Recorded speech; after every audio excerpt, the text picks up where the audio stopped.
Hey guys, now you can follow me on Facebook. Just go to facebook.com/UltraMaximusReviews.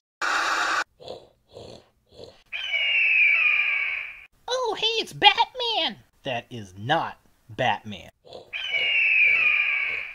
wait, stop, please, help me, put me down. You suck.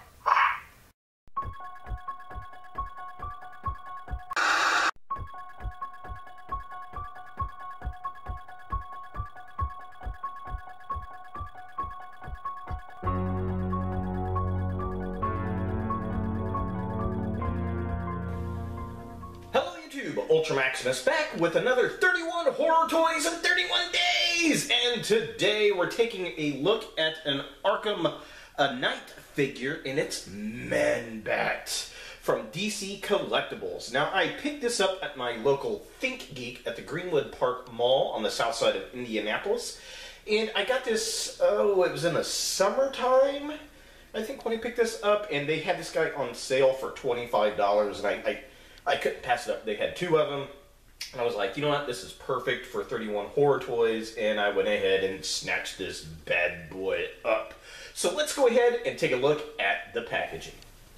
Alright, so here we have Man-Bat in the package, and it's very elongated because of his wings. We get some really cool artwork up here. It says Batman Arkham Knight down at the bottom. It says Man-Bat over here on the side. It's figure number 11. I love the logo up here where it's got the bat symbol kind of making a skull. I think that is super awesome. Side of the package has some wire work of Man-Bat right there, which is pretty darn neat. This side of the package, the artwork just kind of continues down on the side. So just kind of a close-up. There he is, looking all kinds of cool. But yeah, the artwork on the top, very, very neat. And it says Man-Bat right there, and he's figure number 11 in this line, and of course the Batman Arkham Knight logo. But this is super sick. I love that. I think that looks awesome. I wouldn't mind having a poster of that, actually. Back of the packaging, again, we get the wire work of Man-Bat right here, and then here are some other figures in this line that you can collect. You've got Azrael, which looked okay. I wasn't too impressed with the Red Hood figure there, but Professor Pig looked really awesome, and I almost picked him up at one point, and if I ever see him again, I may go ahead and pick him up. But yeah, definitely very cool, loving the wire work. I think that looks pretty neat. So just kind of a close-up. There's the Batman logo, and then all the other figures that you can collect in this wave. Very cool. And then, of course, the artwork for Man-Bat looks really, really sick. Definitely digging that. And that's pretty much it for the packaging on Man-Bat. Let's go ahead and get him out of box and see what we think. So here we have the Man-Bat out of the packaging, and there's some things I like about this figure and some things I don't like about the figure. First off, he's very human-looking. I'm used to Man-Bat being more bat-like, but that makes it a little bit creepier.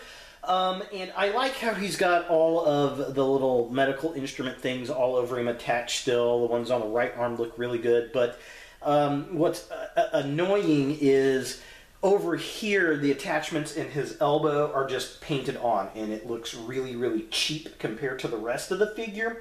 And then there are some spots over here on the right arm where they get this kind of blemished paint freckling all over his body, and they got that on the bandages, and it just looks really, really cheap. So that's a bit unfortunate.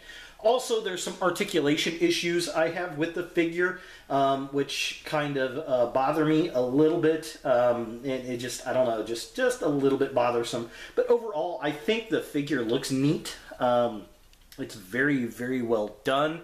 And then I've got some issues with the wings themselves. He does stand, but you kind of got to make sure you get him in the right position with his feet to stand up, because the wings are relatively heavy. As far as articulation goes on the figure, his little head moves back and forth like that. He looks up pretty decently. He looks down about that far. There is no waist swivel, which I think it should have. And then it's got this diaphragm joint that doesn't move, because of the way it's designed right there, you can kind of see that cut. It just does not allow it to go up and down, which is really lame. I don't know why they did that. His arms do move up that far, they do twist around, but then there is no further articulation in that arm. And that's primarily because of the bat wing, so I can understand that. But it would have been nice to have some articulation here. These are a pliable rubber, so I don't know how they could have done it, but it would have been nice maybe to put a cut along this piece here and you could have articulated it. I think that would have been a little cooler. I also am not a fan of the way these wings kind of hang out. It looks like that should be attached into something. Now when it's pushed back, it's not too bad, but you have these gaps right here, which I don't know. I feel they should have just cut it along to this point. That would have been better than the way it is there. I don't know. His legs do kick up that far, which is cool. They kick out about like that, which is nice. He does have an upper twist at the top of the leg. He's got a single jointed knee. He does have hinges on his feet that move up and down. They can twist back and forth. There is no upper calf rotation there, but he does have that crazy ankle rocker pivot we love! With this being his widest possible stance, with both feet still flat on the floor. So taking a closer look at the figure itself, I think the head sculpt is amazeballs. I do like it. It's got this weird screaming, kind of creepy look. The paint apps look nice. I like the mouth and teeth. He's got the wires hanging off of his nose and chest, which look really, really cool. The detail sculpted up around his shoulders is very creepy and cool looking. I do appreciate that. And then all over his body, he's got like these split opens where his skin has kind of been stretched too far. And we see it on the back and very prominent on the front where they're just kind of ripped open and you can see the muscle underneath, which is very, very cool. And all the diodes and everything painted and glued on there. Very nice. And the upper arms have these weird kind of wingy type fleshy things that just look really sick. So taking a look at the midsection of the figure, the wingspan is really cool. Definitely digging that. All the little paint speckles are pretty nice. This really does kind of bother me in the corner there. It just looks very cheap and painted on. I wish they would have done it like the other arm. I like how the fingers and the thumbs kind of go out to become his little membranes on the wings. The paint on the wings look great.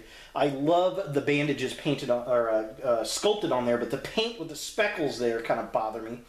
The back of the figure looks really, really nice as far as detail goes, and the little flap on his butt looks nice.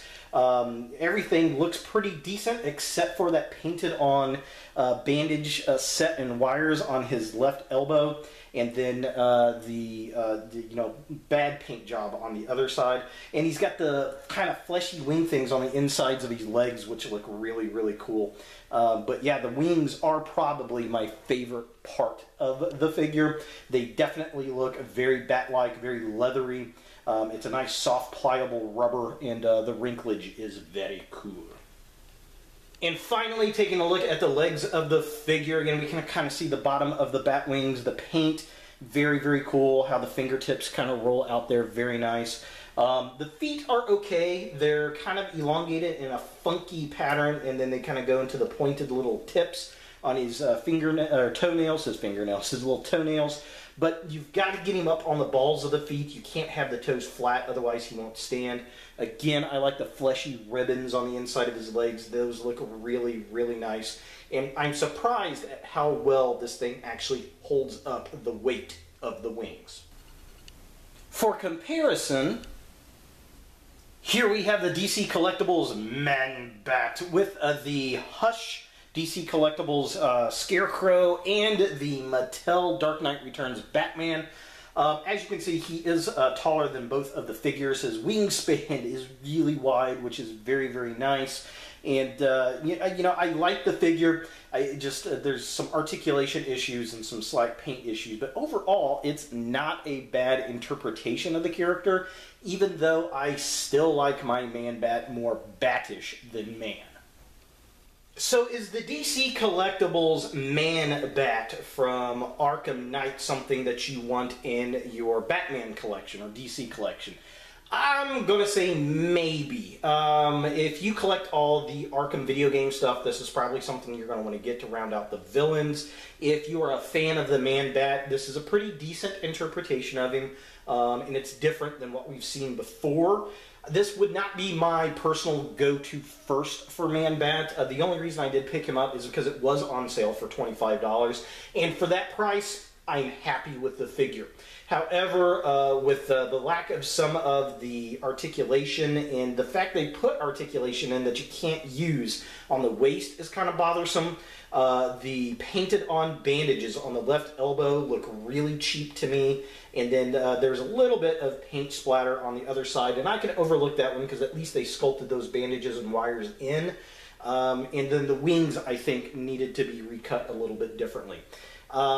So it's kind of a mixed bag for me. I would not have paid full price for this figure, but for $25, I think it's worthwhile. If you can get this figure on sale, sure, go ahead and pick it up. Or if you're a diehard fan for these guys, go for it. I think you'll like it. So there he is, the Man-Bat from Arkham Knight for 31 horror toys in 31 days. Hey guys, thanks for watching. If you like this video, thumbs it up. If you hate this video, thumbs it down. To watch more Ultra Maximus, click on the links to the right. Don't forget to subscribe and share, like us on Facebook, and look for more videos in the future.